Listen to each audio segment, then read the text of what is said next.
Yummy. This is the first time I've ever had such delicious sushi. For a moment, I forgot I was in a restaurant and, as a young elementary school student, I blurted out loudly. That day, I was at a sushi restaurant for the first time in my life. I was there as a reward for my good mock exam results, brought by my father. "Eat whatever you like," he said. He must have been in a really good mood. My father said this with a smile. While I was enjoying the sushi, I was fascinated by the chef at the counter, who was making sushi as if performing magic. Whether he knew I was watching or not, the chef continued to make sushi with a smile. Sometimes he'd say, "Watch closely, young man," and deliberately make sushi right in front of me. That day, not only my stomach but also my heart was filled, and I went home content.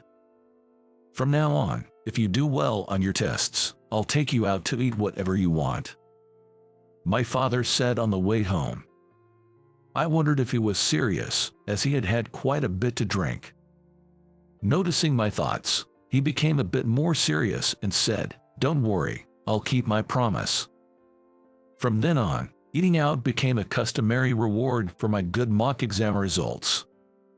"You can choose anywhere you like," my father would say, but I always picked that sushi restaurant.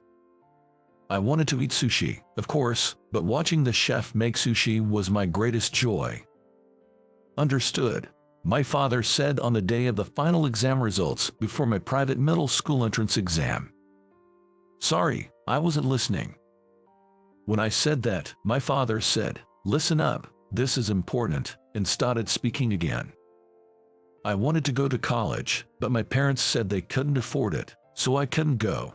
"I want you to go to college, preferably somewhere your cousins can't easily get into. Get into a good college. Then your future will be secure. Remember, it's a promise between men." I thought, I can't just agree to a promise like that, but I said, "Understood." I worked hard to meet my father's expectations. Thanks to my efforts, I was able to attend a well-known private middle school in my area and got accepted into one of the top high schools in the state. Though it's odd to say it myself, I was top of my class in high school and managed to get into a university my cousins couldn't easily attend, just as my father wanted. Having been focused solely on my studies up to high school, I was the same age as the number of years I'd been without a girlfriend. However, in my third year of university, I got a girlfriend. She was 2 years younger than me, named Ashley. I met Ashley at a drinking party held jointly by several universities. I was talkative because I'd been drinking, and Ashley, being underage and only drinking juice, was a good listener. After going home, I regretted talking too much. I wanted to see her again, but I thought I might have been too forward and didn't contact her. A few days later, an unexpected development occurred. "Have you contacted Ashley?" a friend from my club asked me.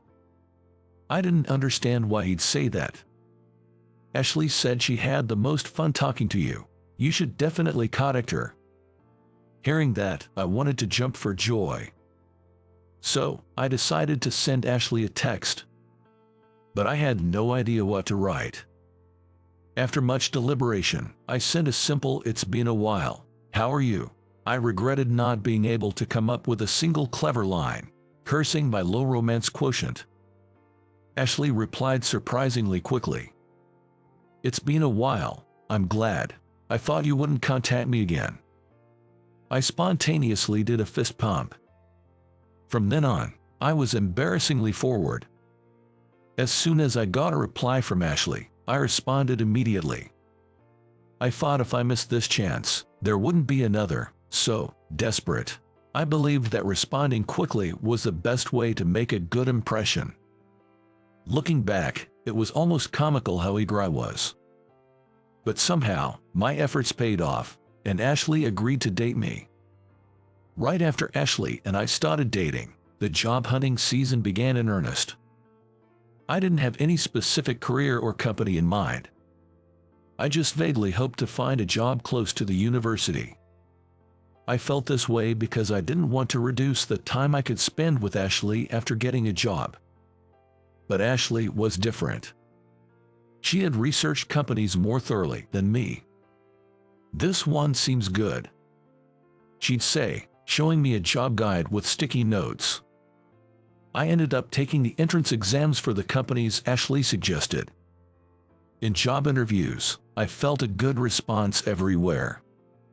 It was then I first realized the high brand value of my university in the corporate world. It turns out, big companies choose based on university, not personality. I thought. So, even though I got offers from several companies, I ultimately let Ashley make the final decision. Ashley's eyes sparkled as she looked through the company brochure where I got the job. Maybe she's thinking about our life together after marriage, I thought to myself, watching Ashley. The company Ashley chose had overseas branches and was headquartered in New York. It was about a 2-hour drive from where the university was located. I was worried about having less time to see Ashley. "Don't worry, after graduation, I'll move to New York too. It's only 2 years that we'll have less time to see each other," Ashley said nonchalantly. I thought she's strong. But I was mistaken. I really didn't understand anything. 2 years after I graduated, just as Ashley had said, she moved to New York. We started living together, becoming even closer than during our university days. Ashley was truly kind and accepting. So, we never fought.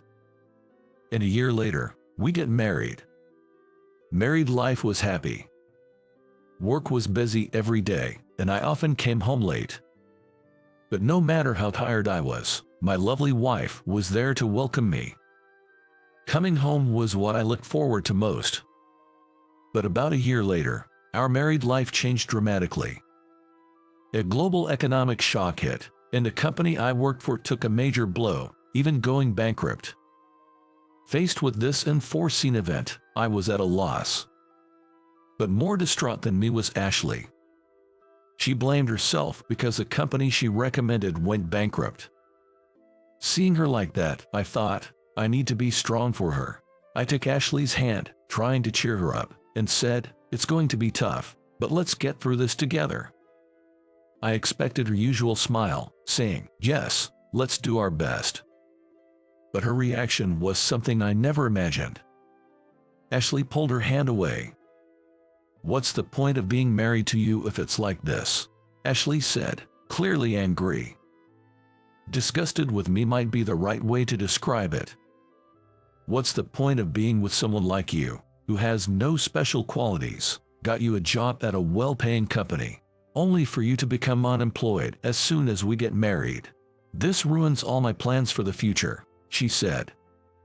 I felt a chill down my spine. Was this really what my wife was saying? Ashley went straight into the bedroom and locked the door. From then on, she lived in a way to avoid seeing me much. I thought a lot. Was that really her true feelings? Was she just confused and said it? But, is this what love is? How did I come to love Ashley? Why did we get married? What should I do now? Divorce. A cold, dismissive voice said. "Huh?" Lost in my thoughts, I turned around to see Ashley behind me with papers in hand. It was a divorce document. "You're the reason for the divorce, so you should be the one to leave," she said. Huh? Confused, I was left alone as Ashley went back to the bedroom. I had no desire to persuade Ashley. The next day, I applied divorce and left the apartment with my belongings. I remembered what my father used to say. Get into a good university, and your future will be secure. But what about reality? Even graduating from a good university, you're unemployed if your company goes bankrupt. Unemployed, and then divorced. Even if you're smart and do well in school, you know nothing about the real world.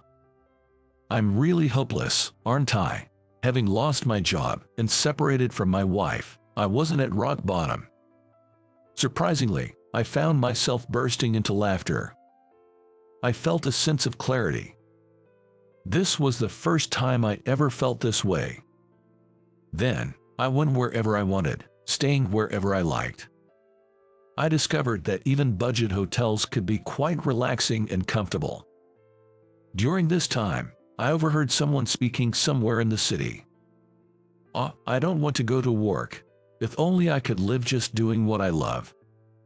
Doing what I love, yes, that's it, I thought. I headed to a specific place. It was a high-end sushi restaurant I used to frequent, located near the company I had worked for. Often used for business entertaining, it was well known for its quality. "Welcome," the owner of the sushi restaurant said, recognizing me as I entered. She must have known about the company's bankruptcy. "You've had a hard time, haven't you?" she said with a complex expression. The head chef, Robert, also came out to talk to me. "Hey, is this a farewell visit?" Cutting off Robert's words, I said. "Please, let me work here." Robert looked surprised at first, but then quickly furrowed his brows, a look of bewilderment crossing his face. It was a look of perplexity. "I'm serious. I'll do anything. Please hire me here," I pleaded. At first, Robert tried to refuse my offer, coming up with various reasons. At that time, I was already over 25 years old. Even if you start after high school graduation, it's considered late to become a fully fledged sushi chef. It's going to require tremendous effort, and there's no guarantee of success. If I think there's no hope, I'll have to let you go. Are you still willing to do it? Even after Robert said this, I had no doubts. It seemed like Robert gave in because of my persistence. "Be here early tomorrow morning," he said. Since then, I worked harder than ever, much more than when I was in a corporate job. I arrived first thing in the morning to clean. I willingly took on tasks that other staff disliked. Robert was a man of few words, a true sushi chef. He was strict and allowed no compromises. I was scolded many times, even for minor things. I aimed to work in the kitchen as soon as possible, but it was harder than I expected. As Robert had said, the path to becoming a sushi chef was not easy. Honestly, there were times I wanted to run away. During those times, I remembered the magician-like sushi chef I saw in the sushi restaurant my father took me to when I was in elementary school. About 2 years after I started working with Robert, he said, "Help with the preparation." I felt like I finally took my first step as a sushi chef and was delighted. Robert believed in learning by observation, saying, "Steal the skills from me." I worked alongside Robert, making sure not to miss a single movement. Had I ever been this earnest about work? I felt fulfilled every day. By the way, do you have someone special? One day, while working in the kitchen, Robert asked me. At first, I didn't understand what he meant. Seeing me confused, Robert said a bit angrily, "I mean, do you have a girlfriend, you slowpoke?" No, I don't." "What do you think about her?" Robert gestured with his head. Robert had a 25-year-old daughter. Anyone could see Robert doted on her, his only child. She was as kind-hearted as her mother, the owner. She was straightforward, saying what was bad, and what was good, regardless of who she was talking to. Her strength of character was just like her father, Robert. For me, it was an unreachable dream. Or so I thought, as I had secretly harbored feelings for the daughter over the years I spent in the restaurant. I was worried that if Robert found out, he would kick me out. So, I was caught off guard. "But I'm divorced. Even if I'm okay with it, what about your daughter?" "You fool. My wife has already checked her feelings, and it doesn't matter if you're once or twice divorced. What's important are the feelings, nothing else." Robert said this with a hearty laugh. A few months later, I got married for the second time. My wife and I had our share of fights, but our bond grew stronger afterward. It felt different from my first marriage. I could sense what a true marital relationship should be. We were blessed with 2 children. When I was in my mid-30s, Robert allowed me to start my own sushi restaurant. "Make sure you uphold our flavors," he said, sending me off. A few days after I opened my restaurant, an unexpected person came in as a customer. It was my ex-wife from 10 years ago. Beside my ex-wife, there seemed to be her new husband and a child of elementary school age. I immediately recognized her, but she seemed indifferent, chatting with her family. When the child said, "This is delicious," my ex-wife spoke to the child. "Remember this, get into a good university and land a good job. Then you can eat sushi like this anytime you want," she said while eating the sushi I had prepared. Since my ex-wife's family came in late, they stayed almost until closing. As I finished seeing off all the other customers, a voice called out from behind me. "Can I have a word?" I heard a voice from behind me. It was a nasty, cold voice. When I turned around, my ex-wife was standing there. When I looked around, Ashley said, "It's okay, I sent them home first." She had waited after sending her family home first. "What do you want?" I asked, and she abruptly said, "You've really fallen low, haven't you? From a top university graduate to a good company, and now this, a sushi chef. What are you thinking? It's unbelievable." I doubted her humanity, suddenly speaking like this. I never thought the woman I once loved and shared a brief life with could be so petty at heart. I was so taken aback by this unexpected situation that I was lost for words. "After all, it was your fault that my remarriage was so difficult," she began, as if spewing out her feelings of the past 10 years. "Just stop it." After a while, someone spoke from behind me. It was Robert, who had become my father-in-law. He had come to check how well I was managing the restaurant. Robert walked past me and stood in front of my ex-wife. "You were the one who drove him away when he was at his lowest. So, how you've lived your life since then is none of his concern. He's carved out his own path, worked tirelessly, and now owns this restaurant. You might look down on a sushi chef, but I work with pride. And so does he. You chose a man based on his educational background and relied on a man for your life. That's a world you wouldn't understand. We have the right to choose our customers here. Please don't come back to this restaurant again," Robert said to my ex-wife in a stern tone. It was rare for the usually quiet Robert to speak so much at once. Clearly, he was deeply upset. My ex-wife looked stunned. "You need to be strong too," he said, smacking me hard on the back. Thanks to this, my restaurant became well known in the neighborhood. I gained a regular clientele. But since that day, my ex-wife has never visited again. I can run my business without any reservations, doing what I love. I consider that day's event the best opening gift I could have received from my father-in-law.